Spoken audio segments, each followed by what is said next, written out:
नमस्कार दोस्तों, मैं हूं आपका अपना शिवम कृष्ण। आइए आज आप लोग के मध्य में पुनः एक बार उपस्थित हो गया हूं एक छोटी सी शॉर्ट स्टोरी लेके। आज का जो हम लोग का स्टोरी है वह है नेकी का फल। हम लोग तमाम ऐसे कर्म करते रहते हैं और उसके फल की चिंता भी करते हैं, करना भी चाहिए, परंतु कुछ कर्म ऐसे होते हैं जिन्हें हमें निरंतरता के साथ करते रहना चाहिए, निस्वार्थ भाव से करते रहिए। उसका फल तो मिलना ही मिलना है। उसी पे आधारित एक छोटा सा आज का शॉर्ट स्टोरी है।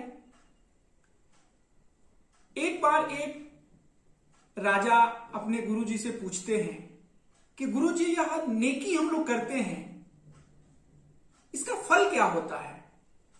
हम लोग नेकी क्यों करते हैं? गुरुजी कुछ समय तक शांत रहते हैं, फिर कहते हैं कि इसका उत्तर तो मैं आपको दूंगा, उससे पहले आपके खजाने से मुझे कुछ हीरे चाहिए। राजा साहब आश्चर्यचकित होते हैं। कुछ समय विचार करने के बाद से गुरुजी को हीरे दे देते हैं। फिर गुरुजी राजा साहब को और कुछ सैनिकों को लेके एक अंधेरी सुरंग के पास पहुंचते हैं और खुद राजा साहब और गुरुजी एक रथ पे सवार होके आगे आगे बढ़ते हैं और पीछे से सभी सैनिकों को चलना रहता है नंगे पैर। कुछ कदम सैनिकों को आगे बढ़ने के बाद से उन्हें पैरों में चुभन सी महसूस होती है, पैरों में कुछ चुभने का एहसास होता है। जो कुछ सैनिक चलते रहते हैं उन्हीं में से कुछ के अंदर यह विचार आता है कि यह कंकड़ है और ये हमें तो चुभ ही रहा है, हमारे पीछे आने वाले जो लोग हैं उनको ना चुभे, इसलिए उस कंकड़ को उठा के जेब में रख लेते हैं। और कुछ सैनिक ये सोच के आगे बढ़ते रहते हैं कि हमें क्या करना है, हमारे पैर में तो चुभ गया, हम आगे बढ़ते रहें, जो पीछे से आएगा वो जानेगा। धीरे धीरे उस सुरंग को सभी सैनिक पार कर लेते हैं और जब उजाले में आते हैं तो गुरुजी रथ रोक देते हैं और सैनिकों से कहते हैं जिनके जिनके पैरों में चुभन हुई है वो एक बार देख लें। तो सभी सैनिक आश्चर्यचकित रह जाते हैं कि गुरुजी को कैसे पता कि हम लोगों के पैर में कंकड़ चुभ रहा था।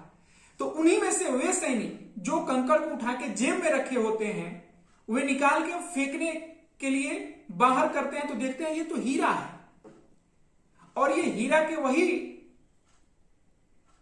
अंश होता है जो गुरुजी आगे आगे बिखेरते हुए रथ के द्वारा बढ़ रहे होते हैं। अब वे सैनिक बड़े खुश होते हैं, प्रसन्न होते हैं कि वे तो उठा के जेब में रख लिए थे, उन्हें अमूल्य धातु हीरा मिल गया।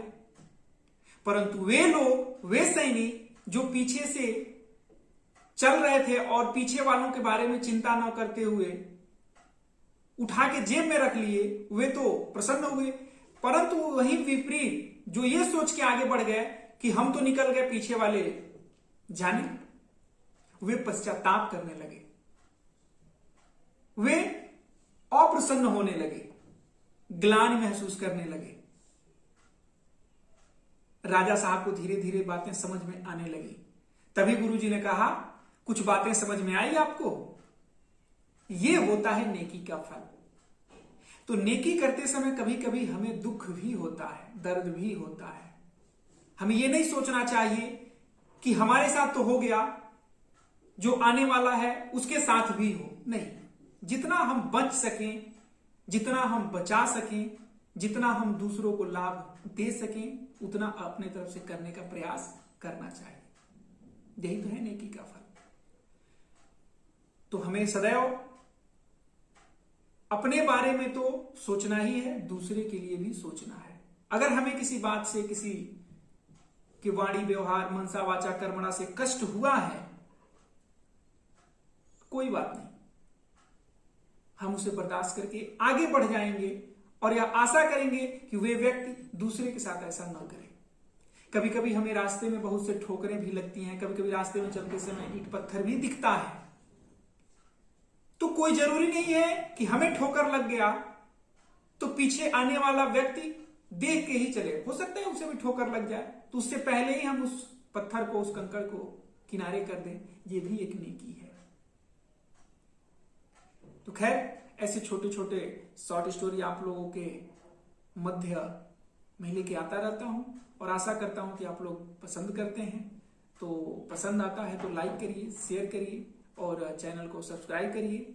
अपना भी कुछ विचार हमें कमेंट्स के माध्यम से देते रहिए। तो चलिए आज यहीं पे अपनी बाड़ी को विराम देते हैं। नमस्ते, जय हिंद।